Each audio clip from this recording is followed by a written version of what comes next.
तर रायगडच्या माणगाव या ठिकाणी सुद्धा खांदाड सोनभैरव वस्ती परिसरामध्ये मगरीची पिल्लं आढळून आलेली आहेत। शेतामध्ये साधारणपणे 25 ते 30 मगरीची पिल्लं आढळली आणि त्यामुळे काही काळासाठी गावात प्रचंड भीतीचं वातावरण निर्माण झालं।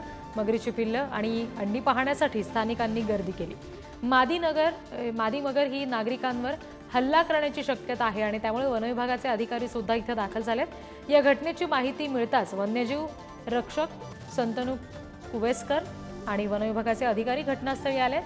मोठ्या मगरीकडून नागरिकांवर हल्ला होऊ नये किंवा कुठला अनुचित प्रकार या दरम्यान घडू नये म्हणून तात्काळ या मगरीचं घरटं असलेल्या ठिकाणी हिरवं कापड लावून हा सगळा परिसर बंदिस्त करण्यात आलेला आहे। या मगरीचं घरटं सुरक्षित करण्यासाठी माणगाव वनपरिक्षेत्र अधिकारी प्रशांत शिंदे आणि वनपाल ज्ञानदेव सुभेदार यांच्या मार्गदर्शनाखाली वनरक्षक पवन चौधरी आणि वनमजूर गणेश शिर्के, सुनील तोंडलेकर, अनिल पवार, रुपेश हिलम आणि बाळू जाधव यांनी योग्य ती मेहनत घेतली आहे, घरटं सुरक्षित केलंय। शहराच्या अगदी मध्य भागातून आम्ही मोठ्या मगरीचा रेस्क्यू केलेला होता।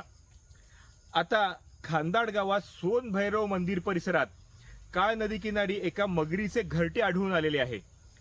येथे मगरीची अनेक पिल्ले दिसून येत आहेत।